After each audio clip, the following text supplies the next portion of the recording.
Hey, good morning. Scott Luton, Greg White here with you on Supply Chain Now. Welcome to today's live stream. Greg, good morning or good afternoon. How you doing? I'm doing very well. Scott, how are you doing? Doing fantastic. It's a gorgeous day here in Georgia. It's crisp. That fall Crisp. I like that word. The sunshine is everywhere, and it's just a great day to be alive. Got a great show teed up, by the way. We got a ton of awesome news, of really informative news stories, and one of our favorite guests, Yes, of all time. the madman. That's right. Phoebe. I'm not going to give him away. No, I am. We're going to be featuring Big Show Bob Bova, President and CEO of AccuSpeechMobile. He's going to join us about 12:25. He's got some big news to share with all of you. Cool announcements. Yeah, I'm pretty excited myself. Yes, and he's quite a character. I think our community is going to remember him from his appearance back at Modex and enjoy what he has to say. But hey, the rest of the show is all about the supply chain buzz. And that's where we're tackling some of the leading developments across the global supply chain. So let's say hello to a few folks. And then, Greg, we're going to dive right in, okay? Yeah, a lot of folks. Ton of folks. Yeah. So want to say hello to Kavan is back with us. Kavan, great questions last week on sustainability. Jeff Miller. Jeff, congrats. You got some big news. Yeah. Can't wait to connect with you and get a new series launch with you, Jeff. Hope this finds you well. Mike Avra is back at it. Nick, it's probably Nick Raymer, I think is how we pronounce his last name. Nick, correct me if I'm wrong. Raymer or Romer? Check us on that, Nick. Yeah. But love, man, Nick, I don't think gets any sleep at night. He is a beast on social. Love it. Tag team, hashtag tag team. Daria, Clay, the dog Phillips, of course, is with us along with Amanda. We have Sophia is back after she made an appearance last week talking marigolds. Yunez is from Paris. Felicia with the RLA is back. Hey. Felicia. And she says it's a beautiful day in Sacramento. Francois, great to have you back. Let's see here. He's a great article you posted about DHL passing the buck the other day. Greg, I think that was you. Yeah, not solely focused on them, Francois, but they were the target of the moment. Yes. Gary Smith is back with us. He's going to make an appearance on a couple of our shows coming up. Dr. Vishal Vyas is back with us. And Nick says it's rumor. Nick, rumor. I think you and I both had that wrong, Nick. Yeah. Thank you. Right. He says rumor has it. Love it. Chris Jolly. Hey, Chris, how you doing? Hopefully you and the Freight Podcast is doing well. Great to have you here with us. Okay. So we need to quick programming note before we get started here. If you enjoyed today's live stream, be sure to check us out wherever you get your podcast from. Greg, today on the main channel, Supply Chain Now. We published one of my favorite recent episodes, really inspiring, with Steve Sterling of MAP International, and a big nonprofit serving millions of people and people in need, families in need, especially with healthcare supplies and medicines and stuff like that. Yeah. Steve has one of the most inspiring stories you'd ever meet. So, and we opened for the first time in 500 plus episodes, we opened the podcast episode with prayer. And just the whole shebang was a powerful episode with Steve Sterling, very inspirational. So look for that in the main feed and be sure to subscribe so you don't miss conversations just like that. Yeah, so I'm going to get to hear that one just like a guest. I think I had a board meeting when we were recording that, so I can't wait to hear that one. Yes, Matilda, Adrian, Enrique all joined us, so it was a great episode. Hey, really quick, our IoT Focused Webinars coming up this Thursday, November 19th. We're welcoming in Bob Slevin with OpenText, all about the new ways, powerful ways IoT is being leveraged. So join us for that. We've got links in the show notes. And Greg, hashtag trivia is back. Looking forward to participating in the 2020 SAPICS virtual conference, which takes place next week. And beyond us leading the trivia session, we're also, you and I are going to be sharing some of our key takeaways from talking with over 300, probably approaching 400 supply chain leaders in 2020. So looking forward to that. So I'm going to do that with a tuxedo t-shirt on to say, I'm formal and knowledgeable, but I like to party. All right. Love it, Greg. I'm going to hold you to it. If we don't see a tuxedo shirt, folks, on Greg White, now I gotta go buy one. Can you still get those? Yeah, you bet. You know you can. And hello, we're catching up on a few folks here. David, great to have you back. Nerfad, let's see here. AA is back with us. Great to have all of y'all. Mervin is back. So great to have everybody. All right, so let's dive into a couple of headlines here, Greg. So first up, in this report from the South China Morning Post, Stanley Black & Decker abruptly shuts down its Shenzhen factory. So, Greg, after 25 years of operations, the U.S. tool and hardware manufacturer, Stanley Black & Decker, shut down the plant on October 26th, I think if I've got that date right, laying off 1,000 people. Amongst the reasons, and there are several for the shutdown, this report points to how the industrial landscape is changing in Shenzhen from a strong manufacturing base to a technology hub. I think the article even talked about how Shenzhen is trying to rival Silicon Valley here in the States. But here's interesting. This is probably one of the more telling tidbits in this article. So, we talk about the wage disparity between the markets a lot. And we've also talked about how good for Chinese workers, those wages are increasing. But for context, so one of the plant's employees was quoted in this story about how in recent months, even with regular overtime, and they were kind of proud of this. I mean, they embraced it as a good thing. They made about 5,000 won, or that's about $746 in a month. And they were kind of touting, showing that as a sign of how busy they were. Holy cow, that doesn't add some incredible context to the differences in the two markets, huh? Right. I think we knew. I think the average is something like $10,000 to $13,000 US a year, because we've talked a lot about reshoring and all of that, right? Nearshoring, all of that became a topic as COVID hit, and one of the challenges that we have with that is the fact that that's what we're up against. Yep. But interesting that they see that as cost soaring, right? Yeah, it's such a different mindset. And I had to reread that about 5 times as I was working my way through it. And we are, that's not unbeknownst to us, but just the stark reality. Is it logistics costs that caused them to shut it down, or is it the labor cost? I think labor's big, especially with the evolving nature of the skill sets that are prevalent in Shenzhen. In fact, they were talking about as the word got out, the plant was shutting down.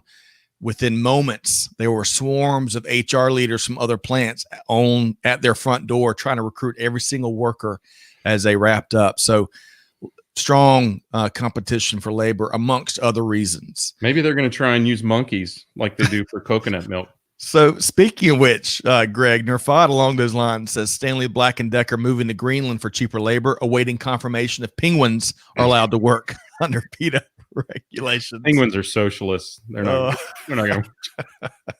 No idea. Oh, gosh. Benjamin Goldklang is back with us. Benjamin, hope this finds you well, my friend. Jeff Miller says Asia Times ran a story late last year that housing and the cost of living in Shenzhen has become higher than Hong Kong.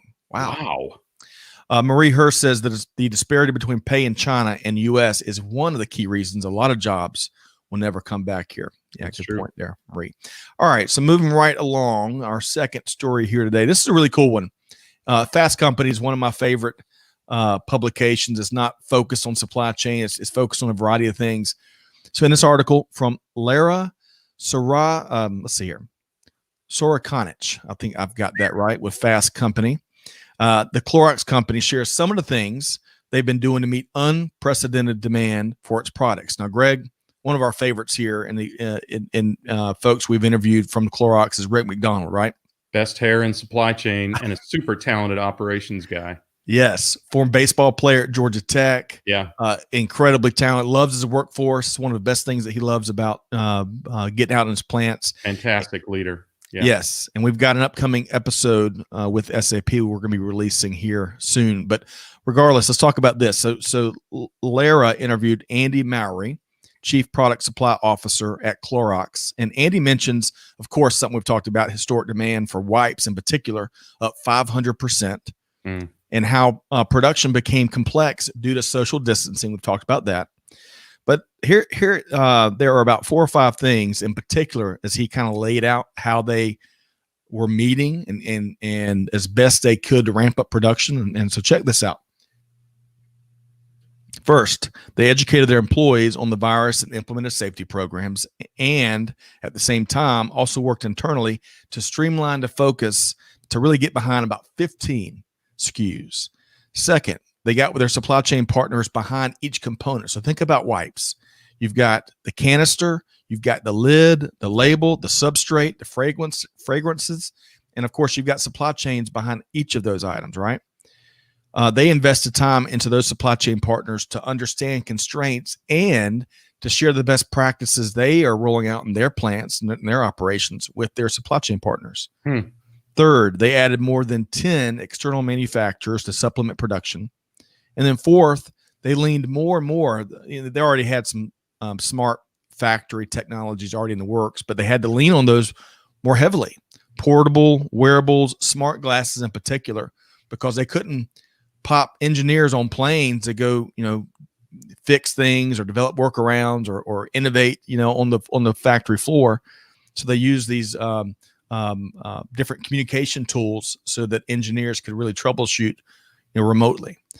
So really interesting. We've seen a lot of course, Clorox thought leadership and some of the things they've done in the news a lot. And I really like this interview. And we're going to have to get Andy Mowry on the show with us, Greg. Yeah, I think so. I think I doubt his hair is as good, but he's got a different perspective on being in the sourcing end. He's got a little bit different perspective on that aspect of the supply chain, whereas Rick is more focused on getting it through the facilities, right? Agreed. It'd be interesting to get them both on. Wonder if we can do that. Wonder if they're nice to one another. Maybe the new CEO. We'll get them all on. We'll have let's just get the whole company. The Clorox hour. That's right. All right. So really, it's like in the 40s, right? Like a radio show. It's the Clorox. Oh gosh. All right. So moving right along. Clean comedy. Moving right along. Interesting take here in our deep dive segment here on The Buzz. This was a Newsweek opinion piece on rebuilding tech manufacturing here in the States. And Greg, I can't wait to get your take on their take. So tell us more.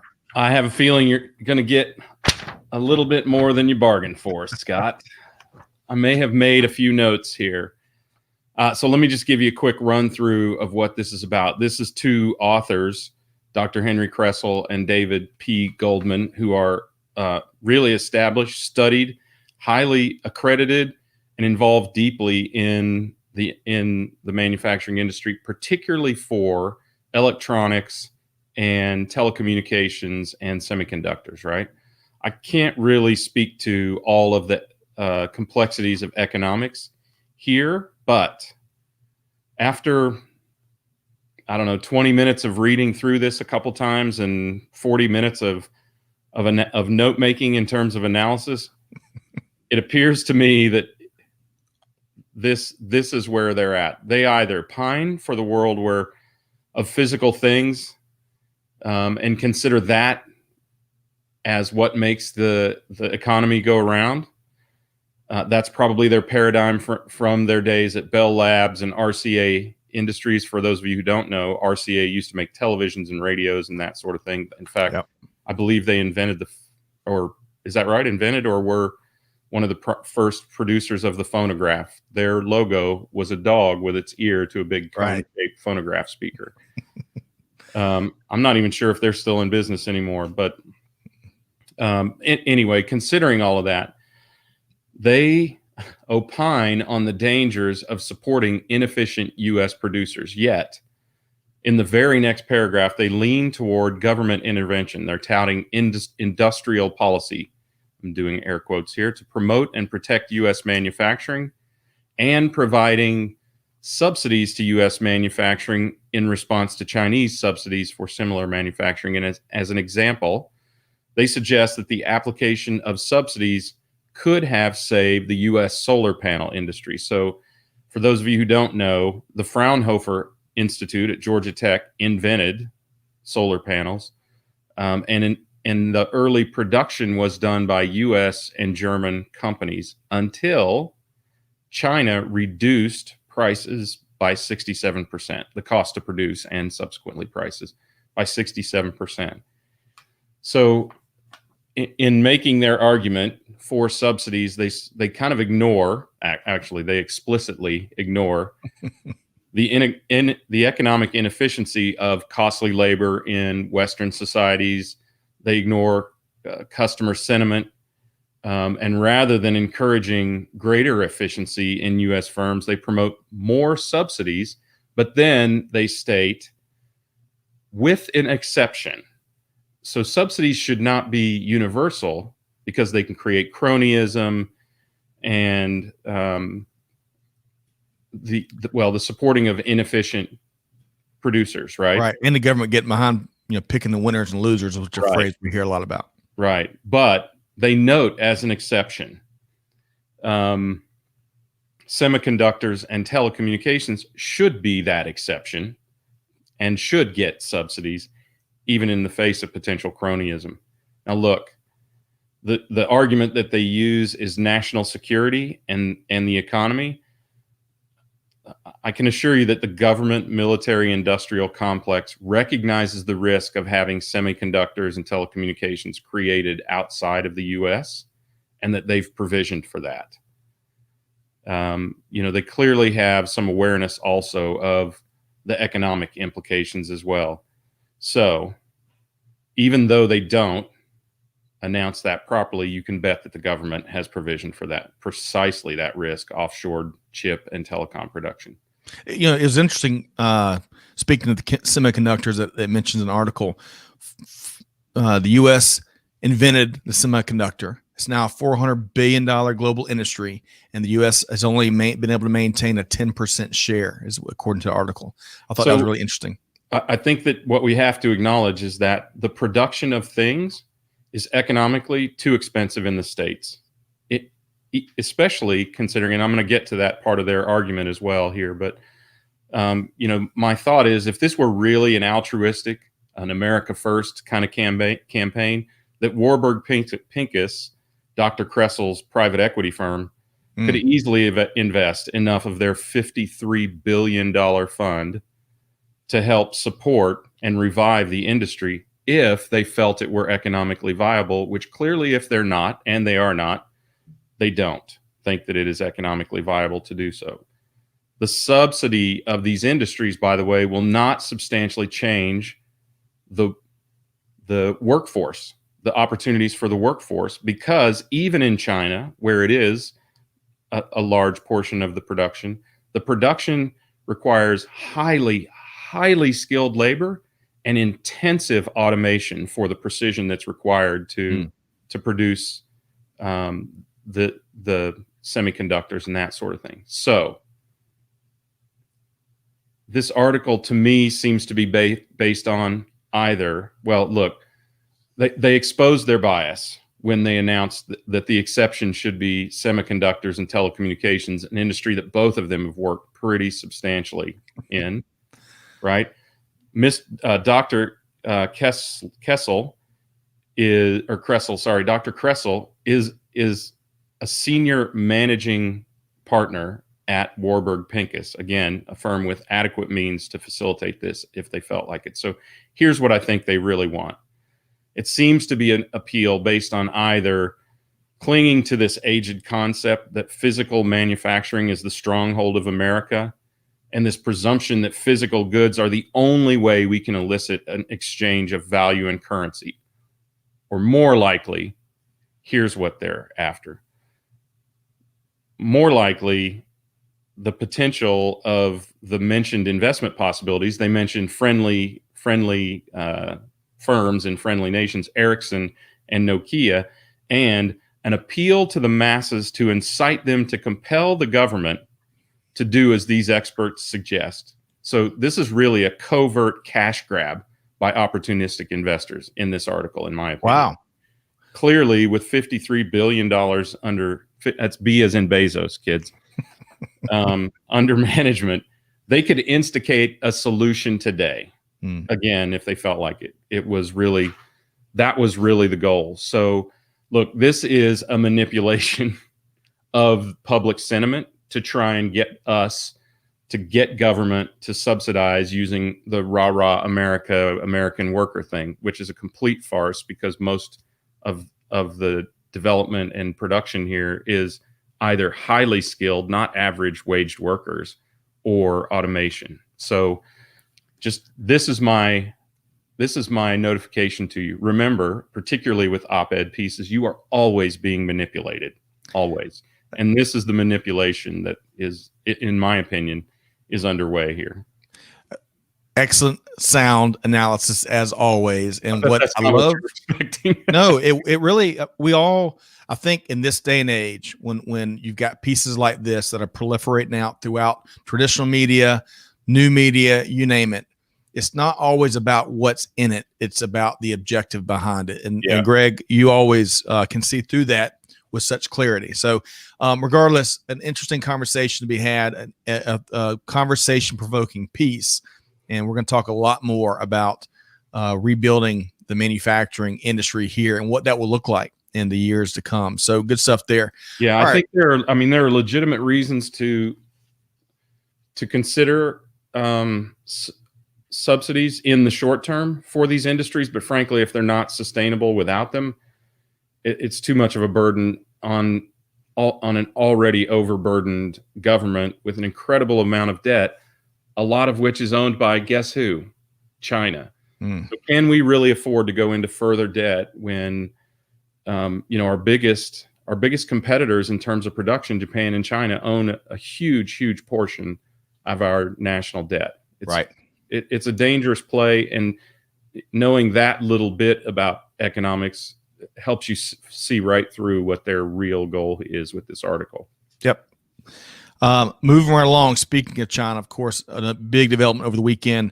15 countries, including China, signed a major trade deal called the Regional Comprehensive Economic Partnership, RCEP. New acronym. Acronym number 3,297,000 in supply chain. But we've got a secret weapon that's going to come in and break this down. Not today, but we got a trade secret weapon. Greg, you may remember the speaker at the Georgia Logistics Summit a couple years back. He's gonna come in and he's gonna cut Mike through. Rowe? No, we're gonna keep it under wraps, but it's coming. So that's big news. Of course, General Motors cutting production at 2 plants: Arlington, Texas, which is a big SUV plant, and Bowling Green, Kentucky, which is, Greg, do you know what plant that is? Is that the Vet plant? Yes, that's right, the Corvette plant. But they are a lot of the reporting here is that they're really tied. While there's pandemic concerns, it's more about their Mexican supply chain partners and some things going on there. Massive container shortage continues. Nick Rumor, we're talking about this in social. It continues to impact global trade, especially on the 40-foot containers. It's interesting. Yep. And grocery stores in the U.S., hence the Clorox article earlier, are starting to reinstate purchase limits. So we'll kind of see how that goes. Hopefully we've learned a few tricks up our sleeve from the last go-round, but just, maybe not expect it, but it's starting to take place here. All right, so no shortage, as always, of things to talk about in global supply chain, Greg. But in this next segment, you and I both are looking forward to getting a frank take, but also a lot of good news from the one and only Bob Bova, President and CEO of AccuSpeechMobile. Hey, Bob, good afternoon. How you doing? Not bad at all. How are you guys doing? We're doing great. We're doing great, Bob. Better now. That's right. Bob, last time we connected, we were in person at Modex, had a wonderful, well-received episode, took a deep dive on kind of your background and what AccuSpeechMobile's up to. But one of the things that didn't come out in that interview, Bob, I didn't realize you're a Syracuse fan. Yeah, a fan. I'm an alum. I just found out today that our beloved coach, Boeheim, has tested positive for COVID. Wow. And I'm like, my love out to you, Coach. Hopefully you're going to be okay. But yes, I'm a proud Orangeman. Well, I'm sorry, Orange. Can't say Orangeman anymore. When I went there, it was Orangeman. So. Right. But yeah. No offense meant. I'm still very involved with the university. It's a great place to go to school. I have friends of mine, youngsters who go there, and I try to help out. I mentor kids who are from Southern California that go there, and it's a great school. I loved it. I'm just pleased that they still allow me to tell people that I went there. Well, Bob, you're in demand around these parts, so great to have you back. Greg, where are we going to start with Bob here today? I have no idea, Scott. Really, does it matter where we start with Bob, because he's going to go where we. Sure, let me just get started then. Okay, well. Yeah. So tell us a little bit about AccuSpeechMobile. Tell us a little bit about what you do there. Since we met at Modex, obviously, the world changed, and I would say probably from April and May, it was just crickets, right? Because no one knew. It was impossible to understand what was happening. It was impossible to understand what the supply chain was going to go through. All the different things that occurred. And then right around June 15th, the phone started ringing. We need productivity. We got to get more people in here. We need, so since about June 15th to right now, we have been probably doing 2 installations all the time. And it has been challenging for many reasons, because when we go on site right now, there's a lot of precautions that need to be taken, and we follow them to the letter, whatever company that we're going into and implementing voice automation, but let me just say this. I have never been as impressed as I've been with the supply chain during this. The people that are in our industry who basically said, you know what, let's just freaking put on the helmet and let's go. And they have worked tirelessly to try to put things on the shelves, tirelessly to make sure that everything that is needed gets to where it needs to be. I mean, last mile delivery up to, like you say, containers and everything else. I mean, I have never seen a group of people work so diligently and intelligently to get everything over the line. And we're proud to be a part of it, because never have I seen anything like it my whole life. Never. Unbelievable. Well, I agree. And it really, that's been one of the silver linings we talk about all the time, because we should talk about it all the time. The respect and the awareness that the consumers globally have for all the folks in global supply chain that have been protecting our psyche by keeping things moving. These folks deserve capes and all of our respect. So hopefully that sticks around. Bob, if I can back up for a second, I want to make sure folks know, when you're talking about installations and voice picking, in a nutshell, tell us what AccuSpeechMobile does, just to level set a bit. Not a problem. At AccuSpeechMobile, we voice automate workflows in the warehouse, also outside the 4 walls. But right now, we're an essential provider of a critical service in the warehouse and distribution. We voice automate applications, picking, obviously, which is a very high density voice, but also receiving, cycle count, and anything that people want to voice enable on their mobile devices in their warehouses. And what we've done is, by being able to voice automate these applications, the productivity increases, and the supreme challenge of employees and workers. I mean, there's so much turnover. People are staying home because they're ill, and they're like, how do we get these folks trained up fast? How do we get them to rate in a couple of days instead of a couple of weeks? And all the features and benefits of what we do for companies were just all of a sudden the light shone on it and said, hey, let's just get this in and let's get our folks using it. And we're, like I said, we've been very blessed, just working all across the country, installing as much as we can, as fast as we can, so that it helps people move stuff from A to B. And I don't care if it's a manufacturer or a 3PL, everything. So I'm curious, Bob, is there a segment of products that people typically use it for? Is it used at retail, each picking level, or is it pallet or case, or just out of curiosity? Everything. Right now we've got, you bet. We've got some customers that do primarily case picking. The implementation for a very large 3PL that we're installing right now is all eaches, and also tote consolidations, Any workflow process that they're utilizing in a warehouse to move goods can benefit. And I mean, the reason that I'm here today, besides seeing you guys again, is we have a big announcement today with Zebra Technologies that even takes this another step further. And tell us more. Tell us. Oh yeah. Okay, so today the Zebra and AccuSpeech were very proud to announce the full functionality and voice automation capability of the new Zebra HD 4000. So their new heads-up display now is fully capable and functional with the standard AccuSpeech runtime and the standard AccuSpeech software developers kit.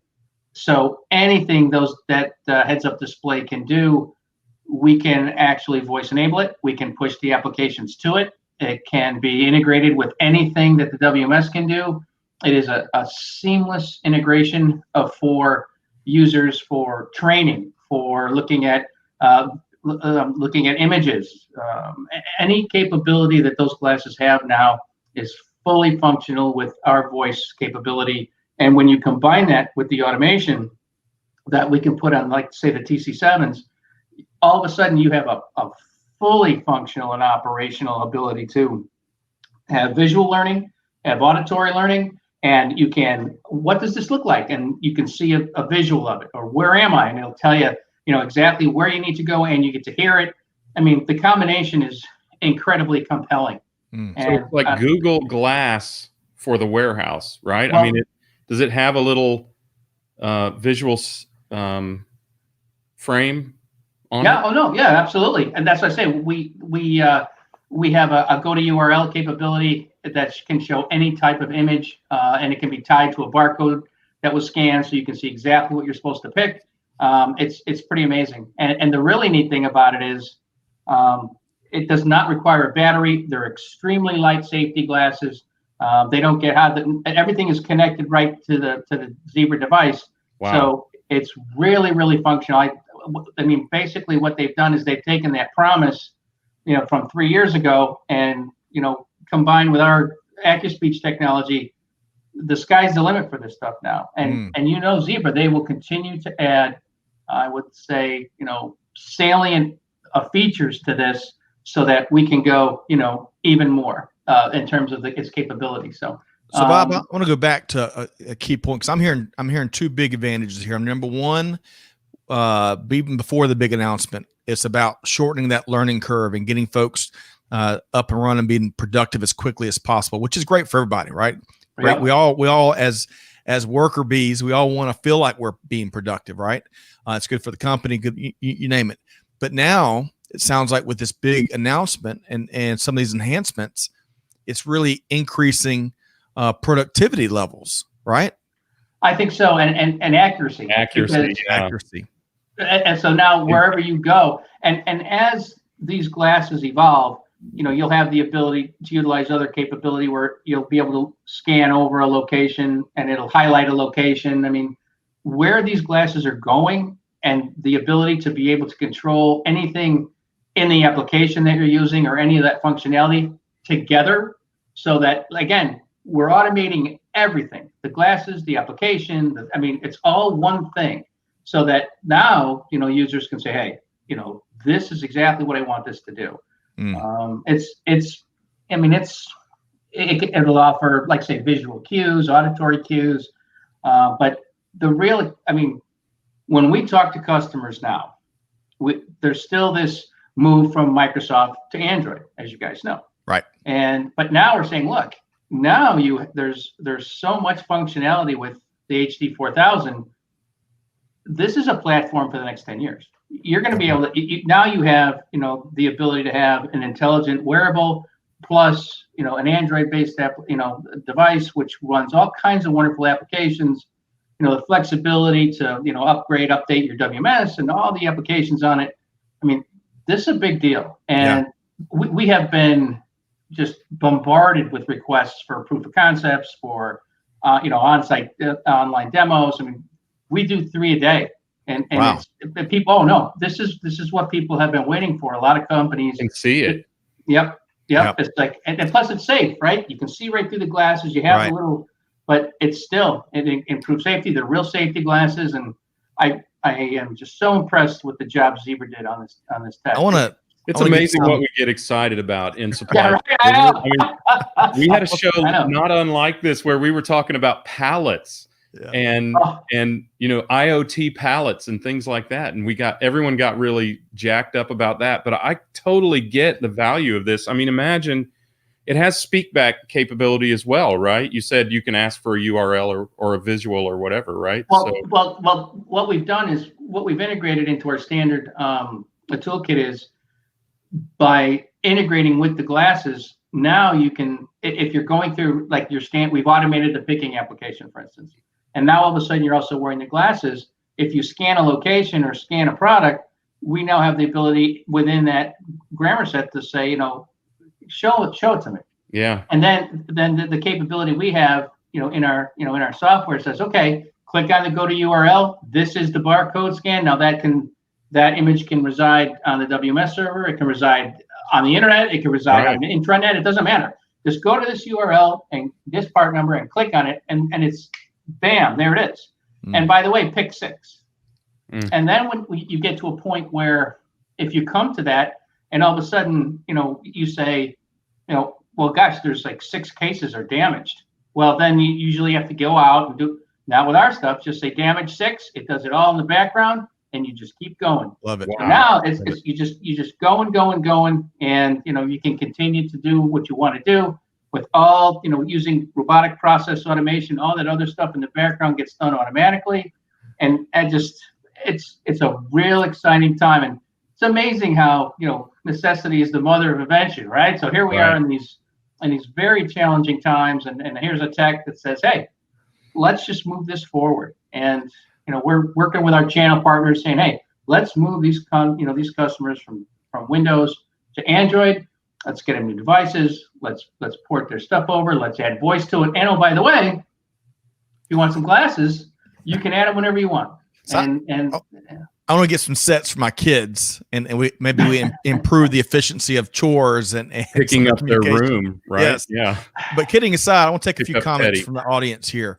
So Jamin says, hey, Bob Bova, your neighbor just down the road here in Newport Beach. Grateful for another SoCal friendo on here. We'll have to get y'all two hooked up. Jamin heads up our Logistics and Beyond podcast. So warehouses, fulfillment centers, you name it. A lot of conversations around that.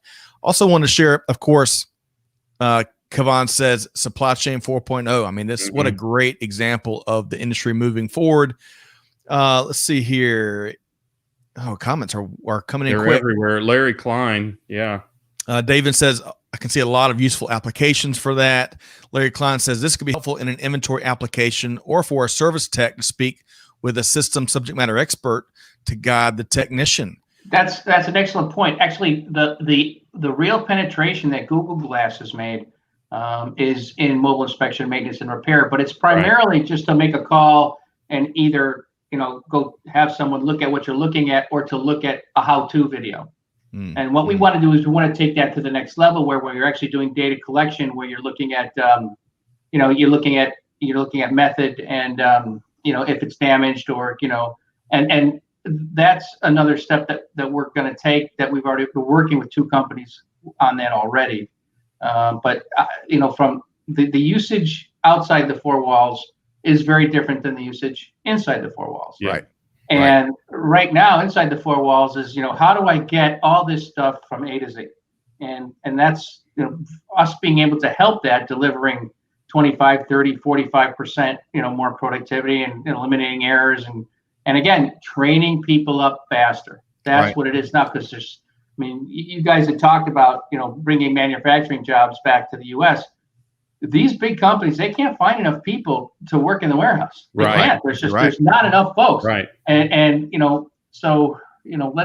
there's ways that we can, provide economies of scale of efficiencies so that they don't need to worry about 35% turnover every 90 to 120 days.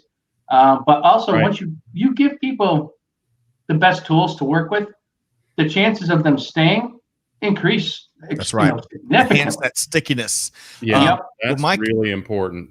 Mike Avra says it's an outstanding job making a key piece of safety a functioning job assistant. That's a great comment, Mike. And by the way, Mike Avra, keep the articles coming. I can't respond to all of them, but you've got some great analysis on what's out there. When you say heads up display, it's like making fighter pilots out of pickers, because they can speak to the technology and the technology can speak to them, right? Go pick 6. I picked 6, damage 6, because those are damaged, as you said.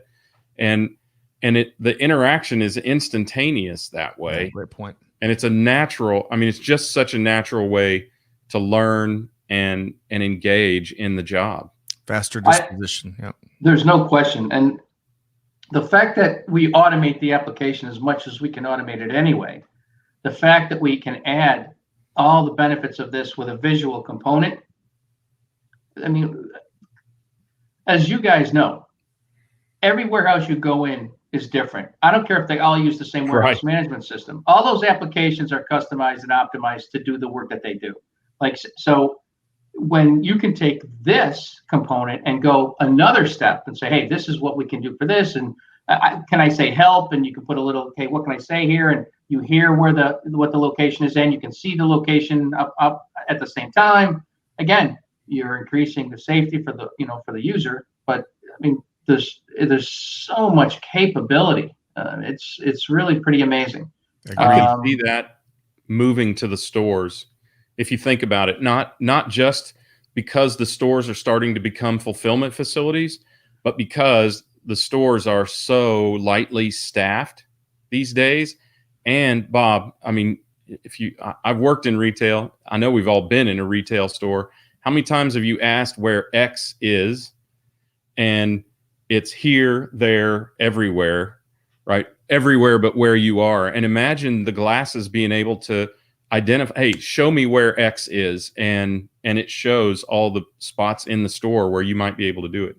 Well, I think you're absolutely right. And I think that, again, as benefits get added to this technology, there will be an RFID component. Yep. Yeah. Where is this? And like I say, and if you're in a warehouse, you can look over and it'll scan. It'll say, this is the location you're going to go to. And then you can see it. But then all of a sudden it lights it up for you because of an RFID tag. So we're getting, I'm sorry, go ahead, Bob. No, we're getting Jetsons on this. Yeah. Because, I mean, right? I mean, so, and again, one of the things about the Zebra HD 4000 that I love is that it is so light. It's like wearing a regular pair of glasses. Yeah, they look like regular safety glasses. Yep, they are. They are regular safety glasses. And I mean, some of the bigger, Google glasses, smart glasses stuff, they're big, they're heavy. They have, Zebra kind of went at it from a different angle, I think. Instead of trying to put, the whole house in these glasses, Zebra said, hey, we're just going to be able to take all the functionality that's on our devices and anything that you want to utilize on the glasses, you can. And I know that they're very excited about where the future is going to be in terms of the features that this is going to extend to. But it's nice that they didn't try to boil the ocean, right? It's like, we're going to offer this, and customers are going, yeah, because it's a great way to start. Here you go, let's go. So there's a ton of excitement. We're getting into comments. Let me share a few more comments. Also, Clay and Amanda, I just forwarded you, I think, the official press release we got on this new partnership. If you could drop that in the comments, please. So David says, hey, this is fantastic for inventory control. Larry says this would have been invaluable when he worked for Salinas. Mike Avers has an interesting comment. That could change, the whole technology could change the audit process, as a lot of auditors have not been able to travel due to COVID and have had to rely on secondhand info, pictures, etc. to complete an audit. That's really interesting. And Gary, great comment here. This technology makes unskilled workers skilled almost immediately. And there's a lot of folks agreeing to Gary in the comments. Bingo. Bob, you want to speak to that? Talking about how all of these companies are hiring hundreds of thousands of seasonal workers, right? Yep. A lot of these companies, a lot of these people they're nomads. If you look at certain Amazon facilities, they have an RV park outside several of their Amazon facilities, and our grandparents are going and staying there and working for the holidays and then moving to another town and working at another Amazon facility. So as Bob said, even in the same segment of facility at Amazon, I've seen multiple variations because of the configuration of the exact real estate that it's contained in. So this cuts that learning curve down to little or nothing. Well, the ability to be able to hand someone a headset and the glasses, the 4000s, and say, here, just put this on. You can say help at any time. You can say, what can I say at any time? You can say, can you show it to me at any time? Now, all of a sudden, all your critical pickers, your workers, can continue to do their job. And like say, these folks come up to rate in a week, and they're like, I don't need the glasses anymore. Or no, I'm going to keep them. I want to have them. And then even from a managerial perspective, you will have the ability, like especially if they're doing countbacks or, whatever, managers can wear the glasses and do checks on countbacks and do checks on all different kinds of things. What's this supposed to look like? What am I supposed to have here? The ability to have the fact that they functionally really work well, all of a sudden opens it up to all kinds of opportunity. Mm-hmm. Because we've been dealing with, oh yeah, this is going to be great. Glasses are great. Virtual reality. Okay, well, at 100,000 feet, sure, it makes sense. But now all of a sudden it works. Right. And you're thinking, okay, I'm using this in my warehouse. And I know one of the things that working with Zebra's product development team, they are very interested in feedback right now. They want to know. And I think and we had just a terrific experience working with them and having this having this validated. They were as excited as we were. So it's been a good partnership so far. Well, you make a great point, because it can't be up in the 100,000 altitude. It's got to be It's got to be executable operationally, and it empowers the workforce in a real meaningful and practical way. And what I'm hearing is that's exactly what this technology has enabled. And it's not something that takes 6 months to implement and then figure out how to use it.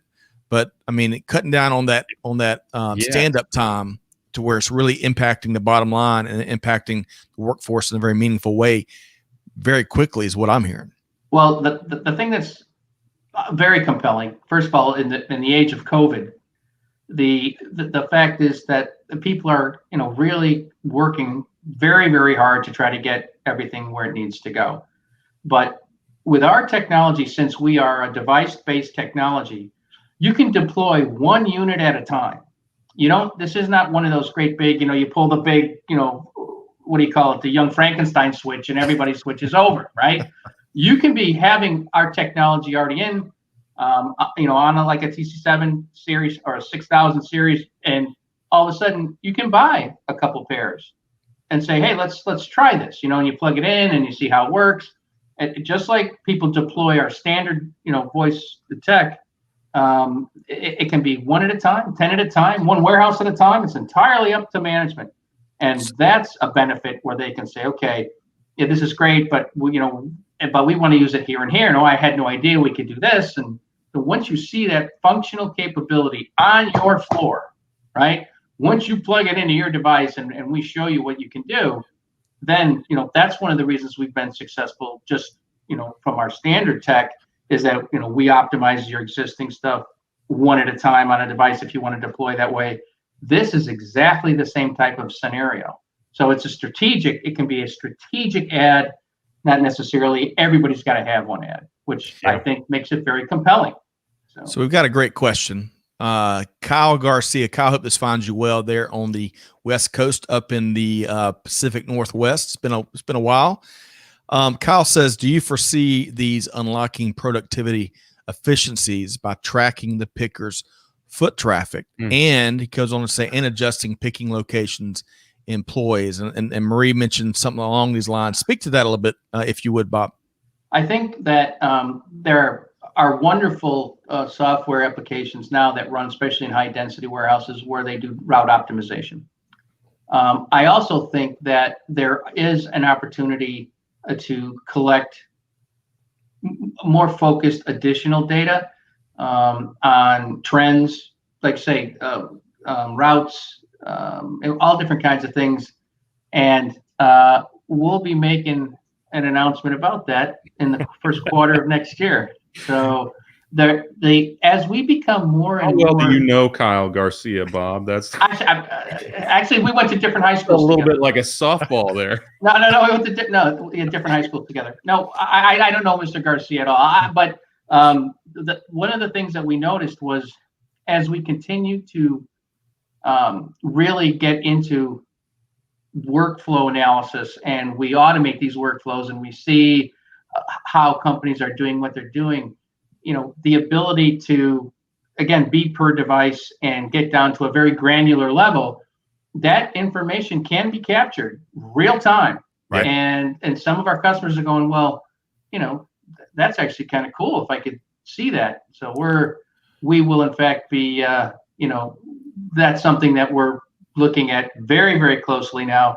And just like Mr. Garcia was saying, the fact that it would be interesting to see how many times this image was asked for. Yeah. Right. How many times was this, and also you can start to track if there are errors, clearly not systemic, but is there any reasonable replication? I mean, why is that happening? So we're my real smart guys came to me about 3 months ago and said, boss, we touch every single one of those transactions, and that data, we know exactly where those objects lie. And I thought, okay. Well, Tom Rafter makes a great point here for contact tracing, how this application could be utilized for that. So kind of a different advantage in a different direction. So that's a great comment, Tom. Yep. I think, the challenges right now that everybody from the floor manager to the users to the VPs of operations are challenged with right now are just amazing. I mean, everyone's full from 7 a.m. to 7 p.m. We're all just doing the very best we can, but I think that there will continue to be a systemic forward move towards automation, whether it's voice automation and user automation, whether, when robotics make sense, that kind of automation, robotic process automation. I mean, it's gotten to a point now where if I can make my workers better, faster, it's going to help, because now that we've had COVID, and God bless that, everything happens and the vaccines come out and, everything works. But now, history repeats itself. So if this were, God forbid, ever to happen again at any, even at a smaller concentration level, we need to make sure that, we can move forward, because this was a contingency that no one planned for.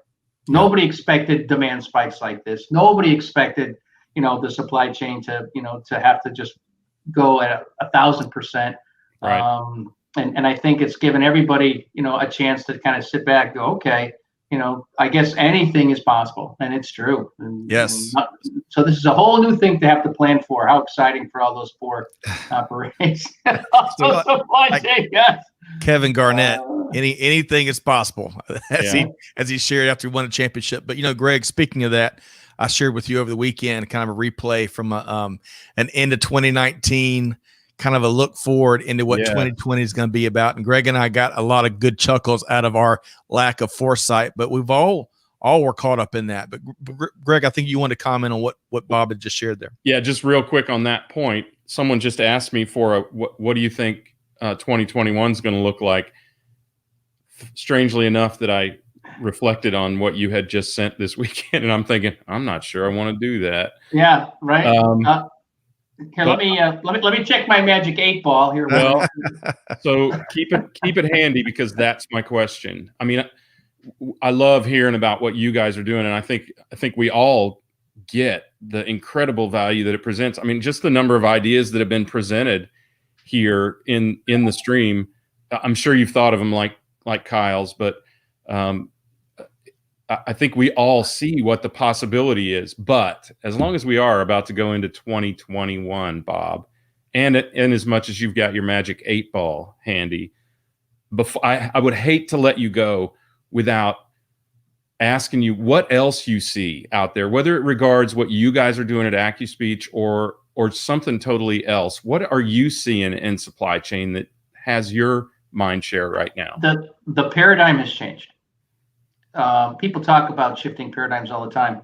This was a seismic break. People who have been conservative in their approach to adopting technologies, evolution, migration, changing their WMS as they've gone to. I mean, e-commerce has exploded, right? Yeah. So now you're shipping everything to everyone's home. So this seismic paradigm shift is forcing people in our industry to finally say, okay, nothing's on the back burner anymore. Nothing. Okay. We need to make sure that if anything like this happens again, that we have the right tools in place, or at least we know we're moving and evolving in a direction that at some point it's going to be taken care of. And that's where I get back to a platform for the next 10 years. And this is not waiting for a new Android operating system like we used to for Windows, like we used to wait for Windows. This isn't about, this is now an operating system that you're going to be able to develop and utilize for however long you want to utilize it. It's an operating system that you can exploit, maybe a WMS upgrade, a WMS change, where you can say, look, here's where we need to go.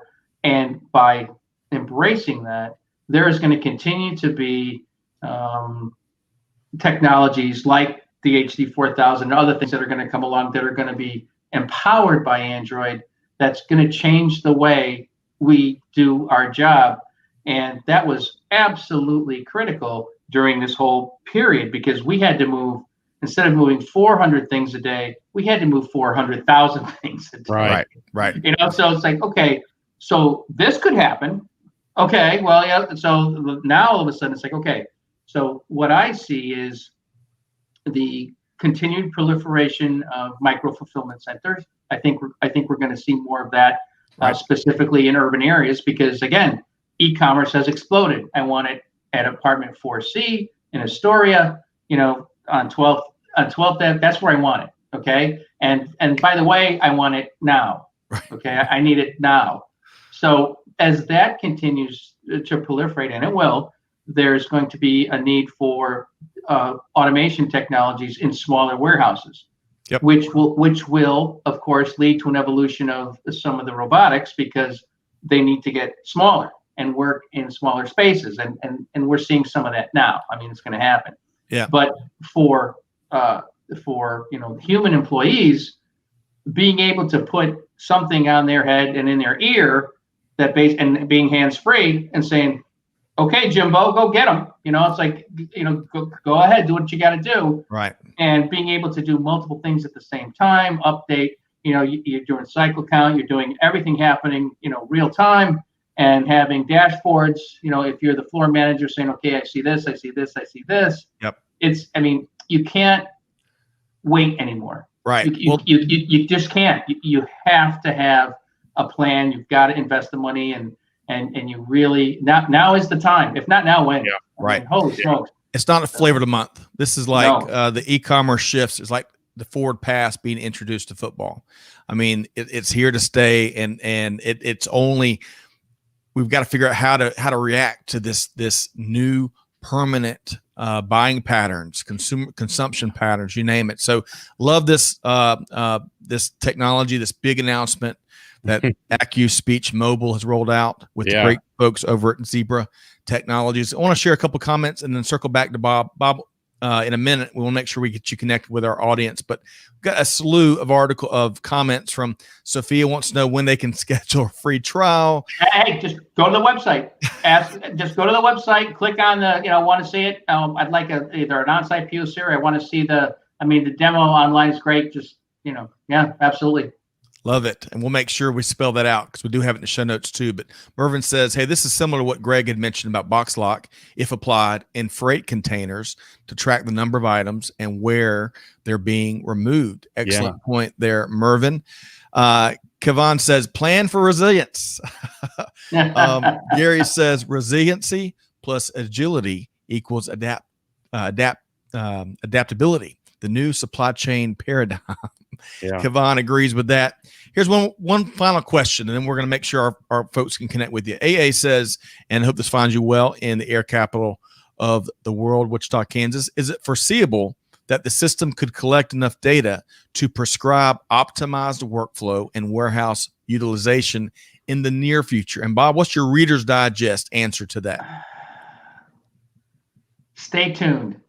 Yeah. I mean, it certainly collects the data. It's just, Bob, I think it's just a matter of choice whether you decide to do the optimization or whether you decide to enable other optimization with data, right? So when you have a real-time true measurement per hour, per day, per shift, per division, and all of a sudden you can look at things, you get an opportunity to look at something in the short term. If there's a wound open, right, and you really got to fix it, it's like, oh gosh, okay, we can do this. But it also, there's an opportunity because we touch all this data to look at something that, I mean, might not be critically systemic, but is systemic. And then all of a sudden say, hey, if we tweak this workflow a little bit, if we change this application a little bit, maybe we could fix this. Or again, the way folks pick the workflows that they use with e-commerce, everything's evolving. Everything is evolving real time. It's changing every single day.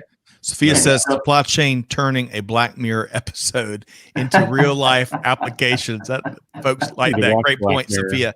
Chris Barnes, by the way, host of our Supply Chain is Boring podcast series here on Supply Chain Now. He commented when we promoted your appearance here today, Bob. He commented that Bob Bova is an icon in the voice hands-free flow industry. So I know that you're a nice tip of the hat to Chris, but Chris is a big fan. He's a warehouse WMS pro. I mean, he's in WMS. He's the guy that you go see on the top of the mountain when you have a question. Awesome. All right. But so, I am humbled by that. He's a good man. He certainly knows what he's talking about. Well, maybe not when it comes to me, but for the most part, I mean, we've come. I mean, our customers drive our development, and the ability to be able to voice enable just about anything, just about anywhere, for just about anybody in any language you want. People, many times it takes a little bit for folks to understand that it actually does do exactly what we say it does. But now with our increased partnership with Zebra on the 4000 and other things, what we'll do is we will, in fact, continue to deliver new products, new services, new information, and so that our customers can exploit real-time data to their benefit. And like I say, in Q1, we'll have a whole lot more to say about this. Awesome. Well, all right, we've dropped the press release into the comments. The team's been on it. They also dropped the demo request direct URL in the comments. Excellent. We've got your LinkedIn profile on the show notes. But Bob, as we wrap here with you, as much as Greg and I hate to do it, how can folks connect with you and AccuSpeechMobile? Again, just go to the website, AccuSpeechMobile.com. You can request a demo. You can get in contact with us. You can send me an email, bbova@AccuSpeechMobile.com. And I'm happy to talk to anybody who wants to chat about it, talk about our successes and what we're doing and where we're growing.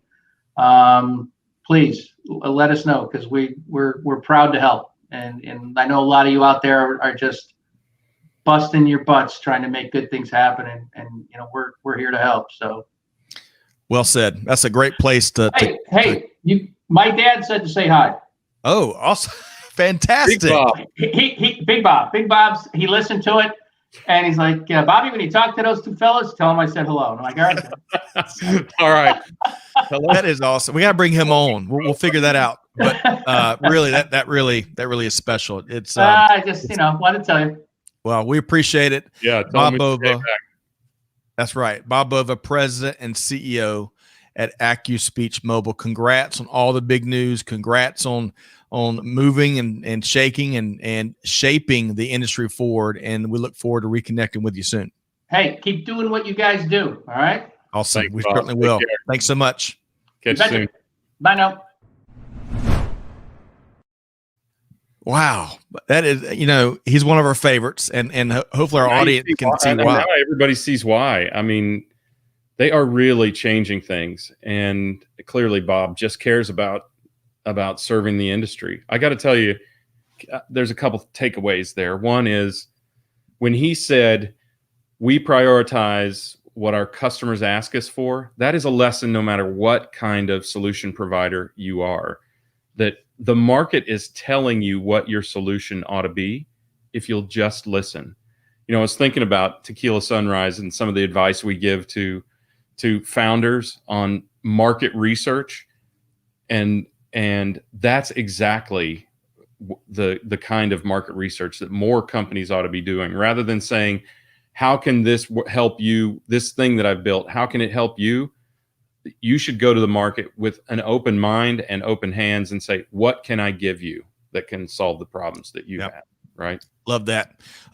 Big fans of Bob and Therese and the whole team over at AccuSpeechMobile. Y'all check them out. Make sure you get connected to them with the links we put in the stream and in the show notes. Speaking of Tequila Sunrise, Greg, you've got a big interview this afternoon. Yeah, I better not be late because I'm interviewing the CEO of Kinaxis, John Sicard.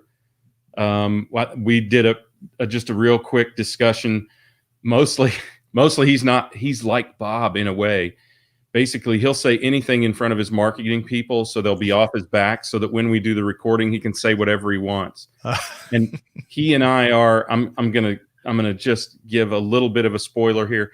He and I are in violent agreement as to what needs to happen with supply chain forecasting and planning and some of the technologies that are delivered to the supply chain space. So it is going to be a fun discussion. Can't wait. So here's your moment to the audience. Hey, check out Tequila Sunrise, TECH, Tequila Sunrise, and subscribe so you don't miss that episode.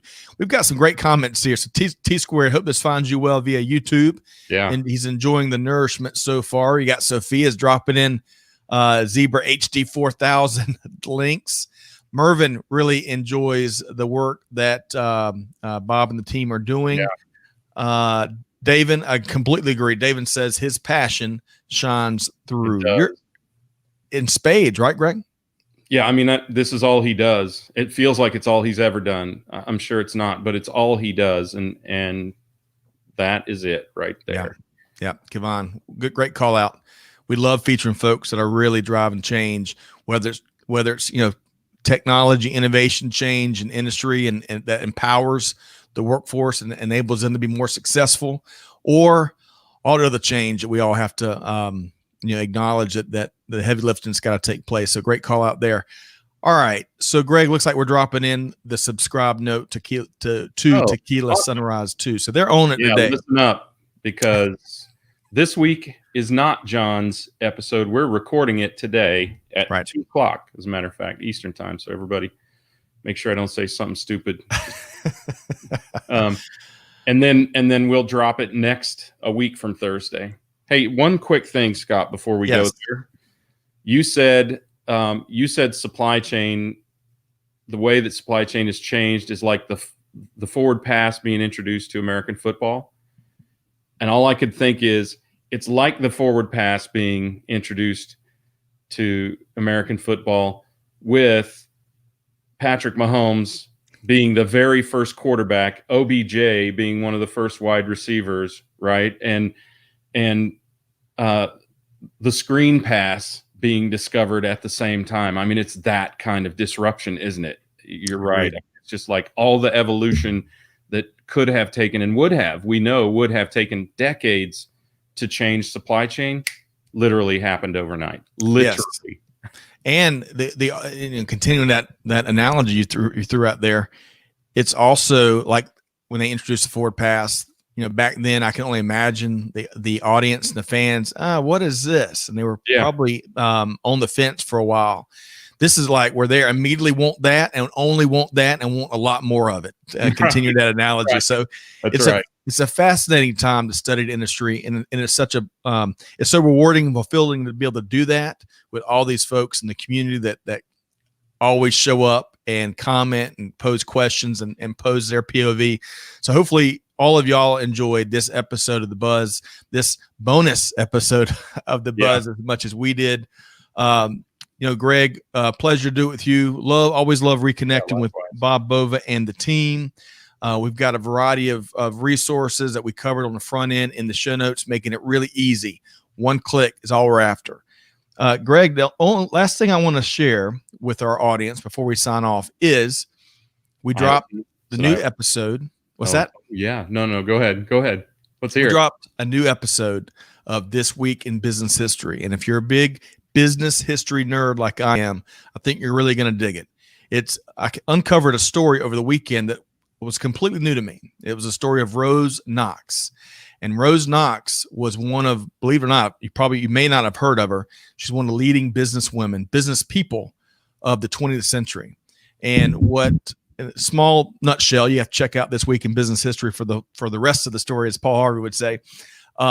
So powerful husband-wife team, right? The Knoxes, they purchase a gelatin factory. A few years in of it being really successful, the husband passes away unexpectedly. Despite the pressures of the day, of all of the folks, the circle of friends, and the network that surrounded Rose Knox, all of them pressured her to sell everything and told her that a woman should not be running business. This is, again, back in 1908, I believe. She said, nope, defied them all, took over the reins, and built that into a mover and shaker, still the largest gelatin manufacturing company in the world. Wow, really? Yes. Yeah, that's right. And Greg, she introduced a 5-day work week 13 years before Henry Ford did, and decades before unions clamored for it. She instituted a 2 weeks of vacation and paid sick leave. And we're talking in the early 20th century, back when workforces were taken advantage of and abused. Company towns and right. 7 days a week. Yeah. She is just amazing. And one last thing I'll leave with you is, at the time, again, this is early 20th century, when there were so many injustices.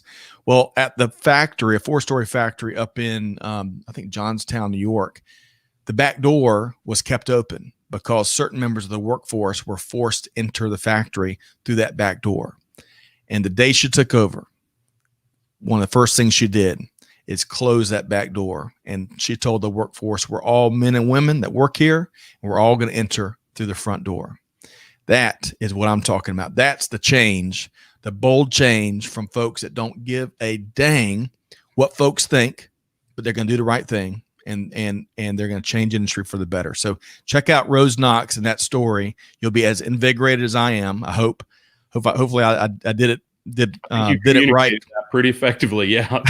I mean, seriously, that's a big change. Oh, huge! What an inspiring story. So it's hard to overstate how revolutionary that was. First of all, a woman running an American company, especially of that size, in that day and age, that was earth-shattering in and of itself. But then to institute all of those things in the face of tradition, business tradition, and you got to remember the robber barons, the Carnegies and the Rockefellers and all of them had to have been actively trying to kill those efforts back then, because they made a fortune. They literally made their fortune off of the oppression of the American worker. So she had to have been a pariah at the club if she somehow seems like somebody who was not a member of the club, right? Right. Still, I mean, the hardship that she must have gone through to do all of that, it's hard to overstate that. Yeah, they made it through the Great Depression without laying off a single employee. And I mean, just the more you dive into that story, the more I wanted to know more and wanted to shout it from the mountaintop. So y'all check that out. There's probably a lot more that I couldn't get into a 15, 20-minute podcast, but This Week in Business History. And I appreciate all the kind comments from Gary and Tom and Cindy and others about that story. But hey, that's Rose Knox's story. I just had the great opportunity of uncovering it and then finding it. So Greg, next time you make Jello shots, use Rose Knox Jello. There we go. But hey, on that note, on that high note, we all need great news and stories of inspiration like that. On behalf of our entire team, first off, check out for more interviews and live streams and more resources. Check us out at supplychainnow.com. Be sure to check out Tequila Sunrise and subscribe. It's going to be a great interview that Greg's recording this afternoon. And most importantly, on behalf of Greg and me and the whole team, Mandan Clay here and the whole rest of the team, hey, do good, give forward, and be the change. Be like Rose Knox. Be like Rose Knox. And on that note, we'll see you next time here on Supply Chain Now. Hey, thanks, Greg.